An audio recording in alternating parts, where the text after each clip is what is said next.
Yoo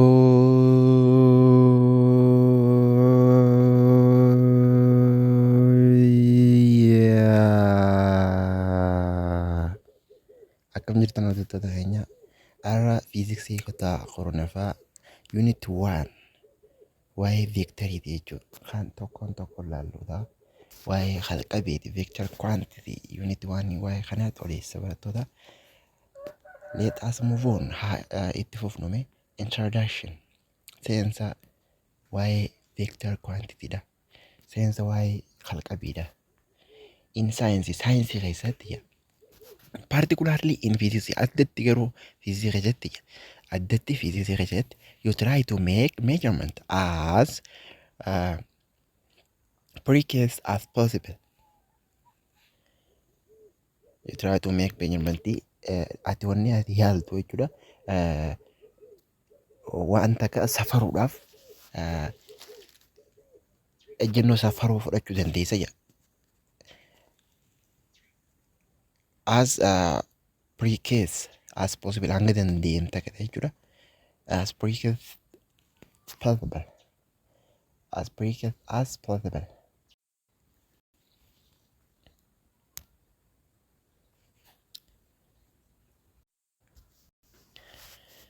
Several time asitti irra hedduu hin mul'atu illegible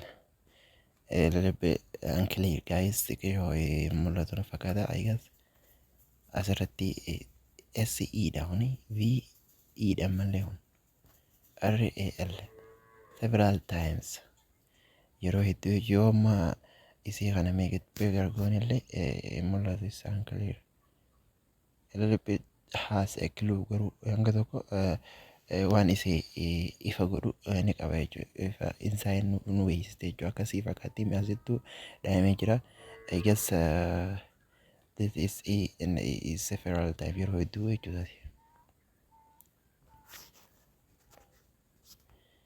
Okay, in history of science keessatti jechuudha science keessatti pre-case kun asirratti akkasumatti wanni isa mudatte jechuudha asirratti yeroo jalqabaa kaasaa turre bifa kanaan swap taate jechuudha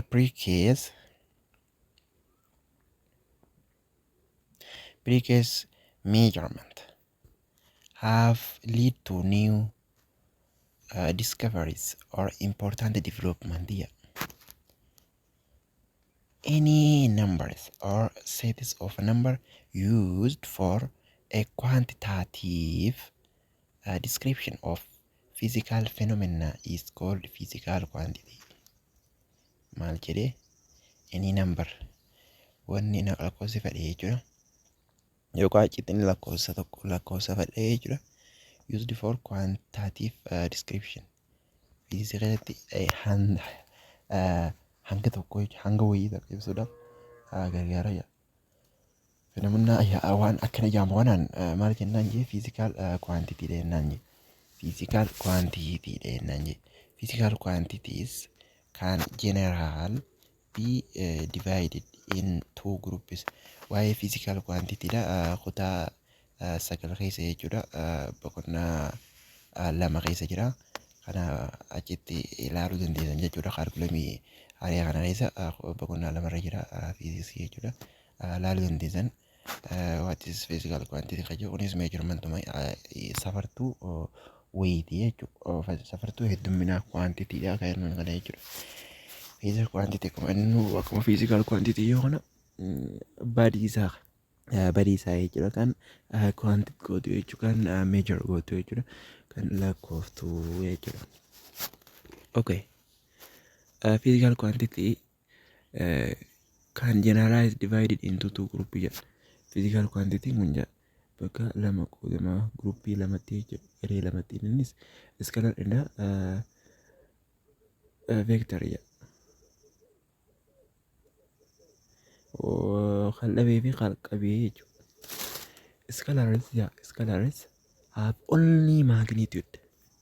Scalar have only magnitude while vectors scalarin hanga qofaan ibsamte jedha qal'abeen jechuudha. Garuu vectoriin have both magnitude and direction kallattii fi hangaan ibsamte jedha.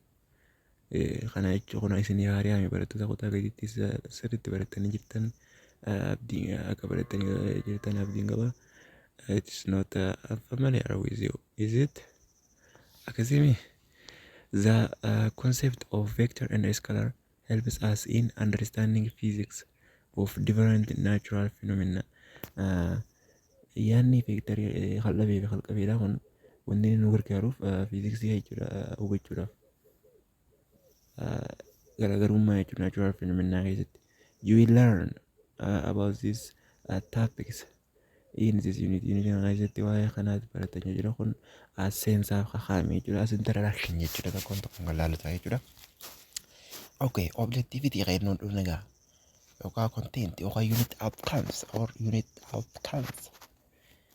Qayyadnoon kana jechuudha. It is very important, guys. I really wanted to discuss it to you. Can I say so that I'm so happy, guys. I'm so interested. Alan nagamachise jura kana isin so hot. Let us move on. By the end of this unity jauna. Ega unity tana tumurtan boda. You should be able to kabaja kabasarati ingilifana sarati kame. You should be. It gives us advice. Gorsa nukan. Gorsa nukan. Jechuun koo jechuun isaa asirratti maal barbaade should jecha Yohana isinii ibsu godhate modal verb yaaniin ingiliffaa keessatti akkuma beektan modal verb yaaniin modal verb tana malee ingiliffaan akka hulaa warri hulaati warri hulaa hin qabne hulaa warri hin qabneeti yaa beektoonni maal jennee ingiliffaa keessatti modal verbiidha alatti yoo ingiliffaan modal verbii alatti akka hulaa warri hin qabneeti jechuudha. Bakka ittiin naannoftee ittiin cuftu hin jiru jechuudha. Ittiin bantus akkasumatti hin jiru jechuudha. Kana akkasitti akka hubatan barattoota isiniif dhaama jechuudha. Danda'uu qabdan jechuudha. Maal jedhaa? You should be able to. Kana danda'uu qabdan. Beekuu qabdan jechuudha. Maal beekuu qabdan? Understand the difference between scalar and vector quantity. Garaagarummaa qalqabee fi qal'abiyaa beekuu qabdan. Demonstrate vector representation graphically. Garsiisuu qabdan waa'ee vectorii. Maaliin bakka buuftanii giraafiidhaan kaaftanii vectorii giraafiin kaaftanii garsiisuu qabdan jaa. Demonstrate. Now how to add and subtract two or more vectors graphically. Graphically dhaan jechuudha. Vectoroota hedduu lamaa fi lama ol warate takkaa walirraa ida'uu takkaa walitti ida'uu takkaa walirraa hir'isuu beekuu qabdan jechuudha. Resolve a single vector into its component. Barattoota garuu asirratti please don't look down on it, guys. It is very important barattoota. Kanarra waan tuffatanii ilaaltanii miti asitti qabiyyeen amma kakaasaa jiru kana yeroo hedduu yeroon viidiyoo tolchuudhaaf yaalu isii tana hanga dandeete akka jechuudha. As much as I can will discuss to you jeetii yaada. Isanii yeroo jalqaba kitaaba hubantan jechuudha. Kitaaba keessan kana bifa adda ta'een jechuudha hubachuu haa barbaadan ta'e kitaabota hanga piikchariitti jechuudha. Piikcharii achirra keessanii umallee akkanuma wanni takka akkamatti tasa wanni achirratti kitaaba kanarratti kaayafamee jiru jechuudha. Qalamni ittiin tolfame baakgiraawundiin isaa kunillee hiikaa qaba jechuudha barattoota. Bifa akka hangasii takkatti akka hubattaniif guys akka hangas takkatti akka hubattaniif qalamni isiin baakgiraawundiin asirratti objektiivitii kanaaf kennamellee hiikaa qaba barattoota. Kanaafuu sirriitti jechuudha sirriitti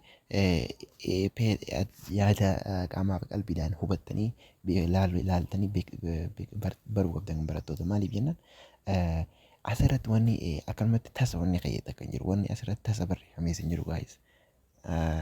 Na hubattan jeeyyaadha. Kanaafuu ifa isinumaa godhuuf jechuudha. Akkamitti ifa goonaa kajoo akkamitti ifa qofa godhuu qofa osoo hin ta'in akkamitti how we can make a picture in that in their mind kajoo their mind is students jechuudha. How we can make a picture in their minds of students kajoo irratti ministeerri barnootaa jechuudha. Qorannoo gaggeessanii kan hojjetanii bifa kanaan qopheessan jechuudha. Kitaabni kun jechuudha akkamitti bifa boca yookaan fakkii dhaateen jechuudha. Bifa suuraatiin akkamitti maayindii barattootaa keessa akkamitti akka keenya kan jiru irratti qorannoo gaggeessanii ta'e jechuudha. Wanni kun hundinuu kan asirratti barreeffamu jechuudha. Akkanumatti wanni tasa barreeffame tasa asirratti viidiyoo footoonis ta'e giraafiis ta'e wanni asirratti kaafamu yaalame hundinuu akkama waan tasa ta'e miti jechuudha. Waan itti yaadame ta'e jechuudha. Kanaafuu sirriitti gadi fageenyaan akkamitti isaan akka hubatan akkamitti isaan keessaa akka hin banne yaada jiru irratti dippeen ta'anii ta'e jechuudha. Kitaabni kun qophaa'ee barattoota akkamatti waan tasaatii miti gaa'is akka akkasitti hubatan jechuudha. Isiniif dhaama. Kanaafuu jechuudha kunis very importantiidha jechuudha. Kana eegabeettan booda kana beekuu qabdan. Tokkoon garsiisuu qabdan beekuu qofa osoo hin ta'in garsiisuu qabdan. With actioniidhaan jechuudha gochaan. Demonstrate godhuu qabdan. Resolve a single vector into its component. Component isii keessatti vectorii singilii taate jechuudha takka taate solve godhuu. Resolve godhuu. Resolve godhuun express in that component jechuudha. Addaan babaartee component it is y component and x component and all that component kanas kan barattan ta'a jechuudha. Waa'ee giraafii irratti tokkoon kan laallu ta'a. Ammaaf akka akkasitti naa qabattan in isinidha. Please hold it tight guys. Saniifuu kun waan tuffatamuu qabu miti jechuudha barattoota. Okay. At the start of this topic, it said 1.1 scalaris and vectors. Kalqabeewwanii fi kalqabeewwanii fi kalqabeewwan by the end of this section jedha.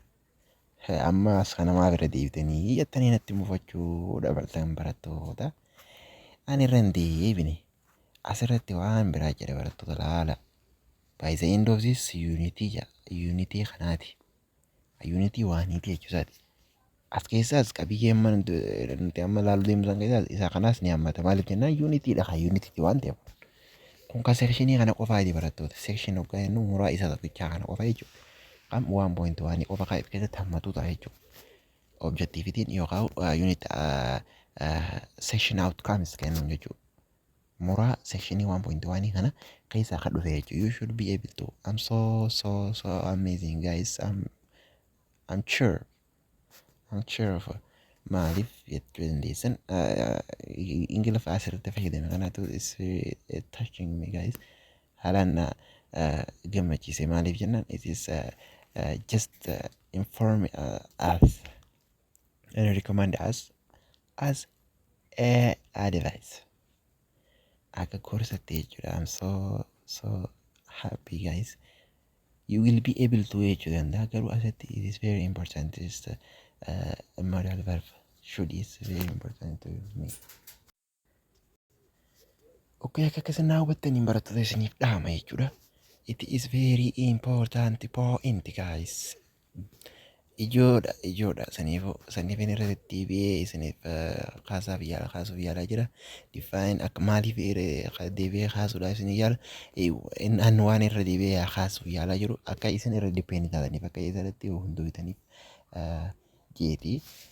Saniifuu irraanfachuu mala namni irraanfata gaa'ii yeroo irraanfachuu qabdanii irraanfachuu maltan gaa ilma namaati namni anilleen akkasuma irraanfachuu mala. Saniifuu akkan irraanfanne ani irraanfadhu akka atiin irraanfanne ati irraanfatu akka ani irraanfanne walii yaadachiisaa kan wajjin itti fufnu ta'a jechuudha.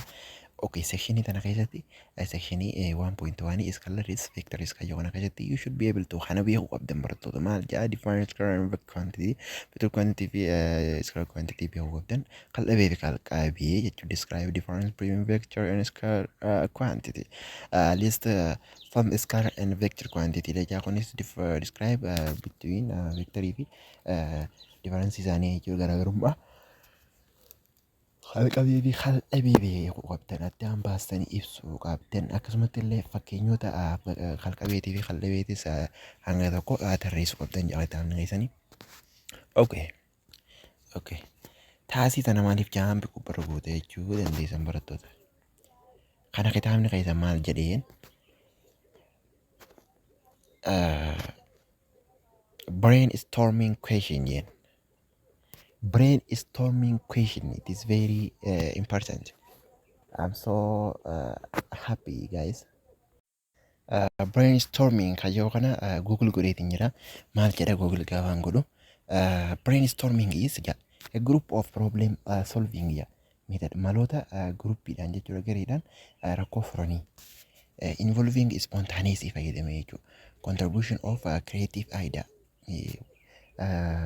gumaacha kalaqtoota yaada and the solution formaatota jechuudha. This technique amalli kun yookaan malli kun require intensive intensive and free whelming discussing in which every member of group is encouraged to think aloud and known isa encourage mali brainstorming question kaya known brainstorming oka ila hiqna jura wanni nuti gaafa nusan ha groupiidhaan irratti wal mari'an jechuudha. Kun akkuma picture kana irratti agarsiisa. Picture kanatti isin mul'atu kun out loud jechuu sagalee baasanii yaada isaanii irra tokkoon kan kennan jechuudha. Brainstorming question jaanitti spontaneous and non-spontaneous waan jedhu irratti encourage to think aloud and suggest as many ideas as possible based on their device knowledge beekumsa irratti hundaa'anii jechuudha. Kan hojjetanii jechuudha. This is it.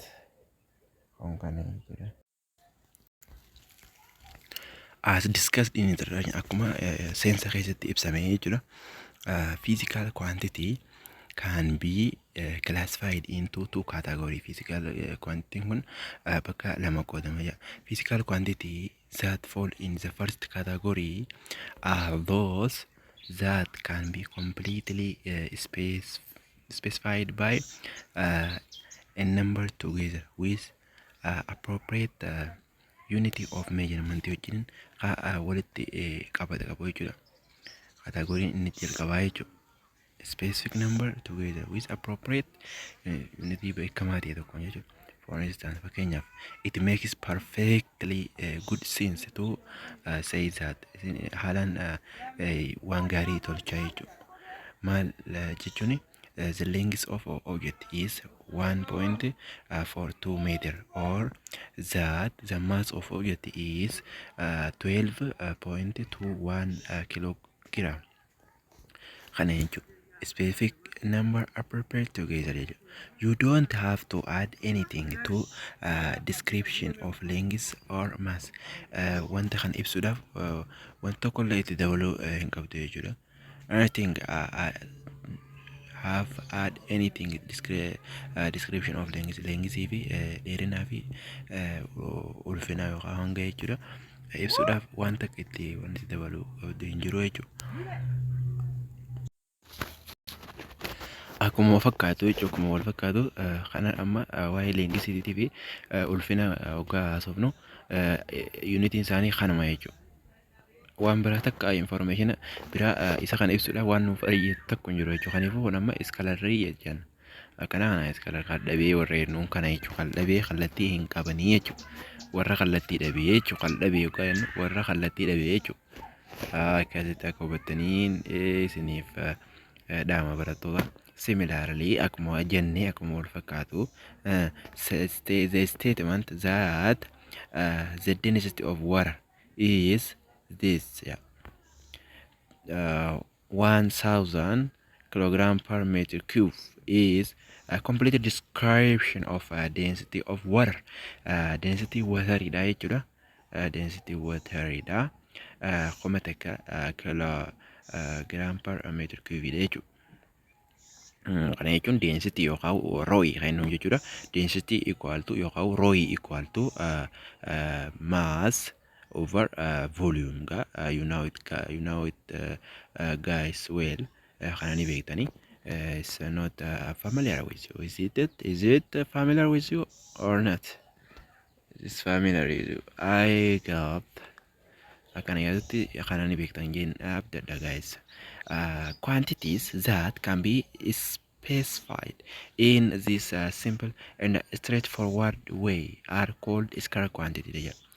Quantitiin kun heddumminni yookaan wanni ibsuudhaaf yaanu kun quantity jechuun heddumminaa jennee jira barattoota ni beektan kana that can be specified kana ni ibsa maal this is simple kun easy da salphaadha and straightforward harra qajeelaadhaan jechuudha akkanuma karaa qajeelaa akkanumatti kan ibsu jechuudha wayitu kol scalar quantity jennaan karaa kanatti wama ibsinu tokko jechuudha scalar quantity jechuun kan dhabe jennaan warra kallattii hin qabne jechuudha kallattii kadhabe jechuudha qalbi qalatti qadabi qalatti dabi okay thus khayuni fi therefore jechu since jechu ne ndizan bakadan therefore jechu ne ndizan hence since thus isan kun ay kata ko qaban barattoda thus khayun therefore jechu since yotenis hence yotenis you can choose it that is your option has a lot of alternative فلأنه one head about you then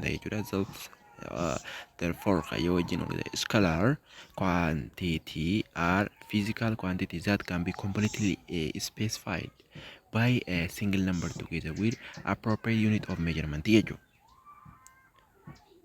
Scalar quantity malene scalar quantity are physical quantity physically khalakaw scalar quantity ngun khalabin ngun qawai physical alakaw why physical atom that tam tana can be completely specified qaddam baso jechuudha guutuma guututti qaddam baso dundo jechuudha by malin single number lakkoofsa single number ide jechuudha lakkoofsa single number ide qof galee isa yaaniin qabu gaayee kana amma single yoo qofa jechuudha qofa isaa jechuudha qof number jechuudha together with appropriate unit of measurement. Single jechuun atimma single demo relationship ida jirta yoo jenjaan single yaate yoo hafuudheen relationship kan fuudhin immoo I am single but ready to mingle jaan ogaa manipulate godhu barbaadan I'm single but ready to mingle jaan am single ida garuu amma bultii tolfachuudhaaf ijaarrachuudhaaf qophaa'ee jira jechuudha. This doesn't matter. Singling on akabi fazanis what the navy, singly can this is vocabulary. It is easy guys. Pada is appropriate unity, appropriate unity siri is that measurement. Okay. Time. Okay, nyota mali to nama. Nyota is scalar quantity wara khalabi time, distance, speed, length, volume, temperature, energy, power are those example of scalar quantity jechuudha. Isaan kun scalar quantity jennaan guys. Scalar quantity warra kallattii dhabe jechuudha. Warra kallattii dhabe. Okay, on the other hand, amma harka mirgaa dubbanne ayinu figuratively guys. Figuratively, literal and contextual meaning jee qaba gaa ingilifaanii akkasuma afaanonni hedduun hundinuu jechuudha. Contextual meaning, literally and figurative meaning. Hiika galumsaa hiika kallattiitii fi hiika alkallattiitii jechuudha. Yookaan fakkeessitee jechuudha. Faalleessitee faallaa literally faallaa sana osoo hin ta'in you know it well guys kana ni beektanii fakkeenyaaf amma afaan na jallise yoo jenne maali afaan na jallise inni abalu afaan na jallise gaafa jiru literally ogaa hiikan jechuudha. Ogaa literally ogaa hiikan garuu akka jechamatti fudhachuu dandeessan amma kana literally afaan kana na jallise afaan kana akkatti achi na jallise literally afaan kadhugaati kadhugaa garuu hiikki dhukataa kan inni kun figuratively ka dubbatu barbaade kun maali afaan na wallaalchise jechuudha. Dubbii neela akka dubbii san jiree dubbadhu na godhe yaate jiru if keessa qaba jechuudha. Akka bifa akkasii saniin kan qabu jechuudha. Bifa saniin sanirratti depende ta'ee jechuudha. Amma saniifin san akka akkasiin naa qabatanii saniif dhaama barattoota. On another hand yookaan yooma harka gama tokko yoo dubbanne harka gama kanaatiin yookaan dubbanne keessatti. gama kana inni karaa biraatiin jechuu karaa biraatiin ammas hoggaa isma kana hoggaa ibsinu karaa biraatiin tolsoo karaa biraatiin garuu konfiisa kan taane barattoota maal jechuu koo barbaadeeti karaa biraatiin hoggaa jennu isa kun karaa biraatiin jechuu dandeessan. On another hand hoggaa jennu kan haandi harka kana amma lola hoggaa jennu harka kaanirra jechuu yoo hiitan harka kaanirra karaa biraatiin jechuu karaa ammaas karaa lafa yaanu kana osoo daandii kanan ta'in jechuu.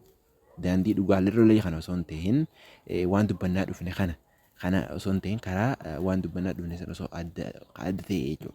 Waan dubbannaa dhufne san irraa adda ta'e. Akkas jechuusaati gaa'ii kana ni beektanii kanarratti waan yeroo wajjin itti gumnu hin qabnu jechuudha. Walirraa zarhaan deeqaa jiru harka kaanan baanu jechuudha. Harka karaa biraa harka kaaniin jiru karaa harka kaaniin gama kaaniin hoggaa jiru. Hoggaa kana dubbanne garuu achiin hoggaa jiru. Bifa saniin jeetiin isiniif dhaama barattoota bifa saniin ni hubattan. Quantities that falls in the second category are those which are required both magnitude and direction for their complete description. Okay, quantity wantoonni quantity kennu kun quantity is the type of two in nature. That is scalar and vector quantity akkuma inni jechuudha.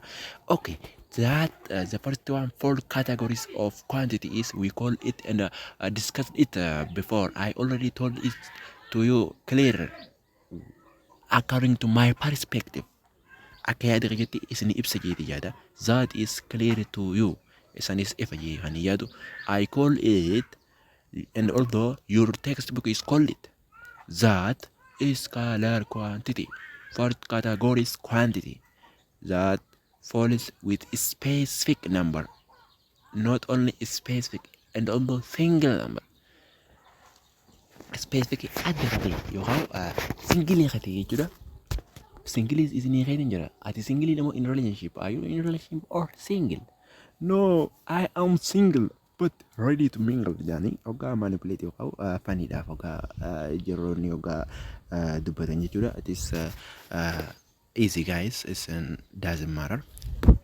Sanifoo kana akka kasan hawwatanii irra jiraniin bifa sanii jechuudha. Karaa biraatiin jechuudha. Quantity that fall in the second category. Kaasandi lammaffaarratti jechuudha. Category lammaffaarratti kaa qoodamtu. That is kaa ibsitu maali magnitude fi direction hangaa fi kallattii kan ibsitu jechuudha. Hammaa fi yookaan hangaa fi hamma yookaan hangaa fi kallattii kan ibsitu jechuudha. Kallattii kan ibsitu jechuudha. Okay. Direction kan jennu jechuudha. For their complete description jechuudha. Guutuutti kan ibsite. Kan specific jenne. Completely specific. But although asirratti maal jee completely description jedha. Guutuutti completely kan ifa gootu jechuudha. San specific jenne hanga tokko hin beekamaa ta'e hanga tokko specific adda ta'e tokko. Kun immoo guutuu isaati ibsiti.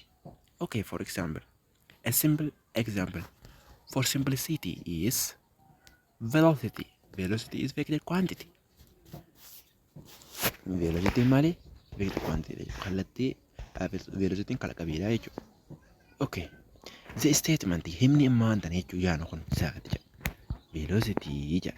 Statement nuti jennuun velocity of a train is 100 km/h. Doesn't much senses unless you also tell the direction in which the train is moving. Amma fakkeenyaaf reefoon tana iskalarii keessatti jechuudha. Waa'ee leengisii gaafatu qonne takka tuqaa 4 meetireen kun bakka information gaadha waan biraa waan nu barbaachisu hin qabu. Maal irraa eegganname kootaa asitti maal nuun jee tireeniin tokko jaa tireeniin tokko kiloomeetira 100 per hour jechuudha. Yoo inni kiiloomeetira 100 per hour qal'eessa jira kajehu gaabii nu dhaba jechuudha. Amma fakkeenyaaf yoo fiigeen ta'e jenne jechuudha. Qaxxaamuroo jechuudha. Kiiloomeetira 100 per hour yoo inni hanga takka qaxxaamuroo jira yoo inni qaxxaamuroo jechuudha. Qaxxaamuroo jechuudha. Eessatti qaxxaamuru jira jechuu dandeessan. Gaabii akkanaatu dhufa jechuudha. Information isaa guutuu miti jechuudha. Isinii galee barattoota. Fakkeenyaaf amma zaa 5 yoo jenne. Zaa 5 tun karaa kam deemte qajeelu information gaa miti asumatti hin dhaabbatu. Zaa 5 yoo jette amma fakkeenyaaf takkaa'u zaa 6 yoo jette Za karamii jechuun ni danda'ama. Akkam can we say that? We can't, isn't it? Kana jechuun dandeenyu maaliif jennaan zaa shanii yoo ta'e zaa shanuma kun is really has full information jechuudha. Odeeffannoo gahaa qabu jechuudha. Waan biraa takka irraa eeggatu. Garuu immoo konkolaataan kun takka tireeniin nuti jennu kun jechuudha. Tireeniin nuti jennu kun jechuudha. Kiloomeetira 100 per hour fi qaxxaamuru jira yoo ta'e eessa qaxxaamuru jira?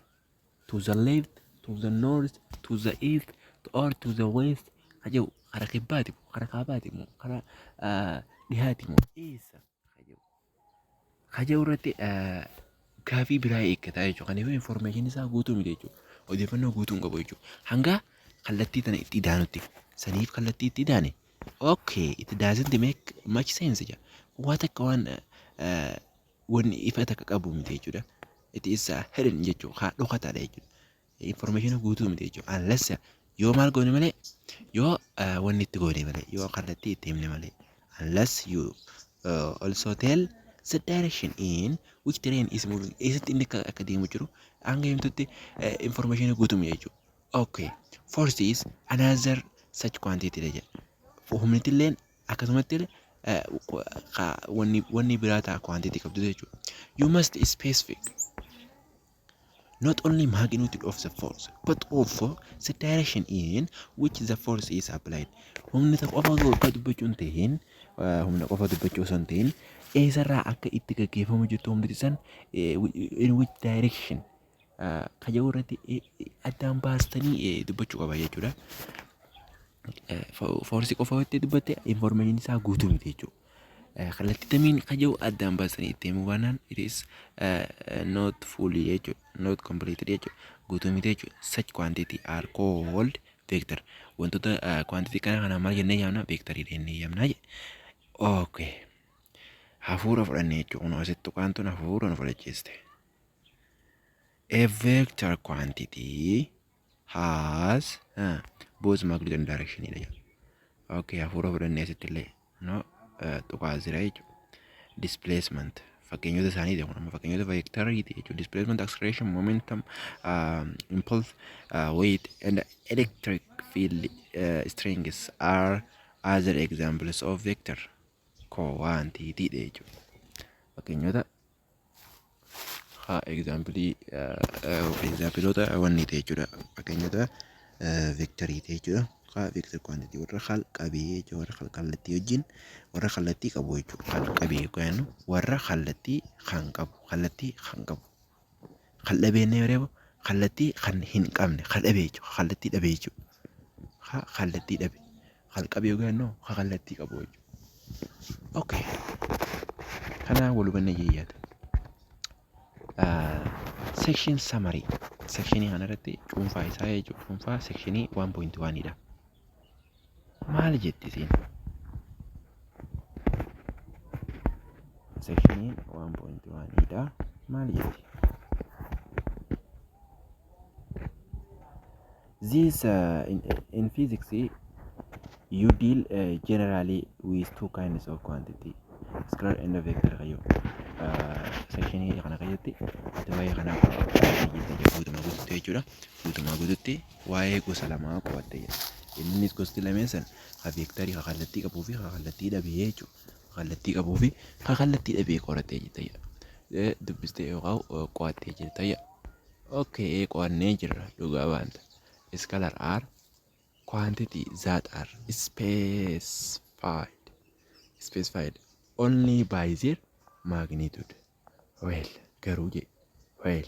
garuu jaama hiikaan asitti hiika galumsaa asirratti well jechuun akka garuuti jechuudha. Haa ta'u malee jechuus ni dandeessan. Garuu jechuus ni dandeessan. Asirratti well kajoon hiika galumsaati jechuudha. Hiikaa isaa kallattii osoo hin ta'in hiika galumsaa asitti contextual meaning kennu jechuudha.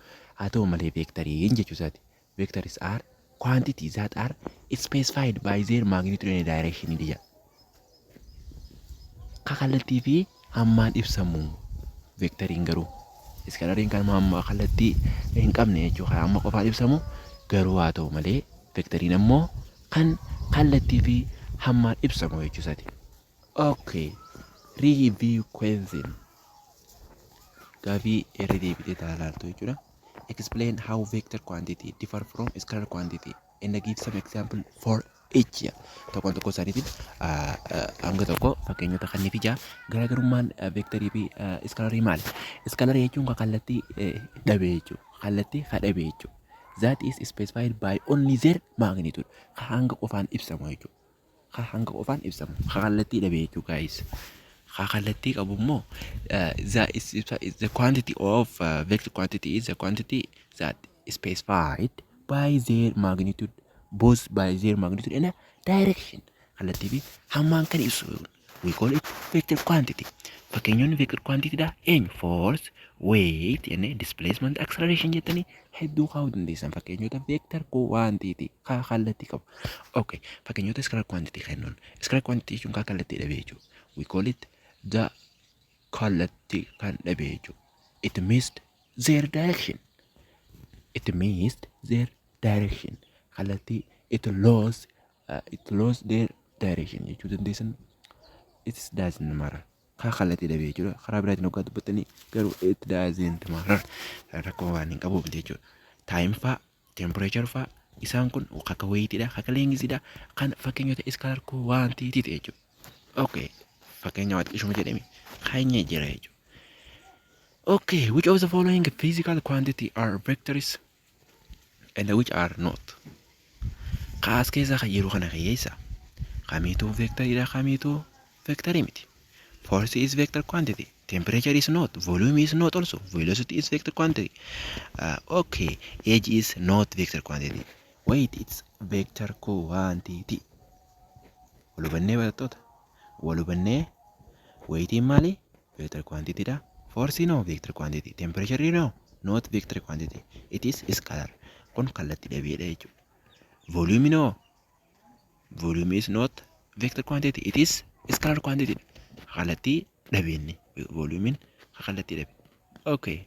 Okay. Velocity is vector quantity. Age no. Umriin vector quantity dha. Not vector quantity. It is absolutely scalar quantity. It doesn't have a direction. Direction hin qabdu jechuudha. Umriin teemee 50, 60, 30, 10, 6, 2, 3, 4, 6 kan kana malee kallattii ni qaba. Ni barbaachisaa kallattii hin barbaachisu jechuudha. This is enough guys. Okay, 1.2 vector representation. Ka vectorii bakka bu'u jechuudha. Vectorii ka bakka bu'u jechuudha. Asirratti jampi ka goone exercise 1.2 dha fi key tanallee exercise 1.1 dha. From what you learned in grade 9 waan kutaa sagalee baratte keessaa achirraa kutaa sagalee baratte what do you think are the difference between vector and scalar quantity? Kana ibsinee jira. It is clear guys. It is ifamity yoo ifan taane commentii jalan nagaafachuu dandeessan.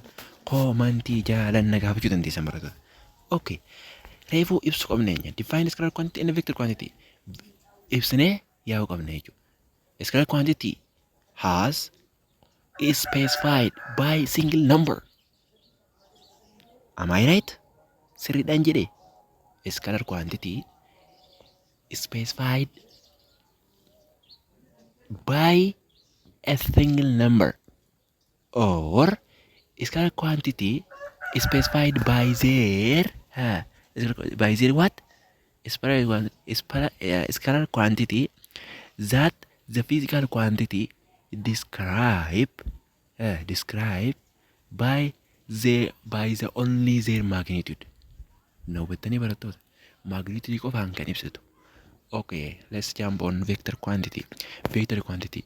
The vector quantity is a physical quantity that is described the both their magnitude and also their direction. Kallattii fi kan hammaan ibsatu jechuudha. We call it vector quantity. Maal jennee yaamna vector quantity. Okay, it is clearly enough guys. Let's jump on tools. Isa lammaffate jechuudha. Second is jechuu dandeessanii. Another is next is jechuu dandeessanii. It is doesn't matter. Okay, describe the difference between vector and scalar quantity. It is clearly well known. Kana garaagarummaa isaanii jechuudha. Amma hoggumee eega dubbannee turre jechuudha. Hoggumee eega jechuun is uncountable waan lakkaa'amuu hin dandeenyeen isiniif ibsuu danda'a. Hoggaan ol guddisee haasa'u jechuudha. Hoggaan dhaadheessee haasa'u jechuudha. Saniifuu dhaadheessuu barbaachisu ta'een dhaadheessee hoggaan haasa'u jechuudha. Beekaa dhadhaa itti dibee gaafa haasa'u jechuudha. You know it well. Saniifuu amma asirratti waan isiniif dhaamu kan fakkeenya agartee asirratti hin ka'in kan. This is some scalar and vector quantity kaya khas keessa hin jirre jechuudha. Fakkeenyota amma hanga section 1.1 kana keessa hin jirre jechuudha. Fakkeenyota hin jirre akka asirratti tarreessanii isin gaafadha jechuudha. Komantii keessatti komantii irratti asirratti fakkeenyota as keessa hin jirre kana jechuudha. Scalaris ta'e vectoris ta'e fakkeenyota kitaaba hanga asirratti hin jirre jechuudha. Section 1.1 kana irratti kan ka'in fakkeenyota isaanii tarreessanii akka naaf komantii irratti naaf ergitan isiniif dhaama barattoota. It is practice is makes perfect. Akkuma jaan practice godhaa barattoota guys. Okay, key concept. Yaadota furtuu. Scalar quantity are quantities that have only magnitude. Maal qofa kan qabdu? Magnitude qofa kan qabdu je. Okay. Whereas jechuudha. Reefan tana maal jenne? While jenne. Whereas jenne. Haa ta'u malee jechuun dandeessan kunis akkasuma qaba hiikaasaa. Contextual meaning isaa jechuun hiika galumsaa haa ta'u malee garuu jechuun dandeessan. Garuu jechuun batiin jinaagaa guys. Contextual meaning dhaan hiika galumsaati. Okay. Garuu jechuun dandeessan. Haa ta'u malee jechuun dandeessan bakka kanatti. Habareetu garuu haa ta'u malee kayyoo bareedaan kanaan filadha. Hiikasaa galumsaa as keessatti haa ta'u malee kayyoo kanaan natti tola. Yoon bifa sanii dhiqadheeran bareeda.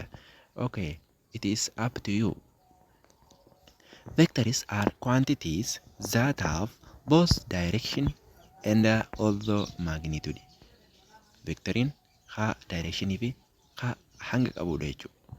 Magnitude jechuun karaa biraatiin size yoo ta'an isin dandeessan. Size. S-I-Z-E size jechuun isin dandeessan jechuudha.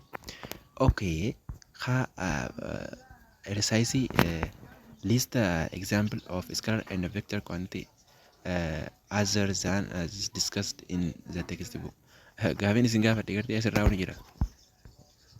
Have you seen guys? Agartani kitaaba kanarra kan jirre asirra section keessa kan jirre na tarreessaa jira kitaabni taniifu tarreessanii akka komantii irratti na kennitan isiniif dhaama barattoota. This is enough for today's. Kan yeroo dhufnu kan itti qabannee dhufnu barattoota yeroo itti aanu haa qabannee dhufnu ta'a barattoota fakkeenyota asirra hin jirre jechuudha. Tarreessanii nu argitan ta'a jechuudha komantii jalatti. Saniifuu waa'ee vector representation vectorii bakka buufnu jechuudha. Vectorii bakka buufnu section 1.2 keessatti kan walitti dhufnu ta'a yeroo biraati. Waan obsaan dhaggeeffatanii hanga ammaan hojii turtaniif guddaa galatoomaa. Have a wonderful time. Yeroo gaarii qabaadhaan isin jaa. Check this sound. Yo.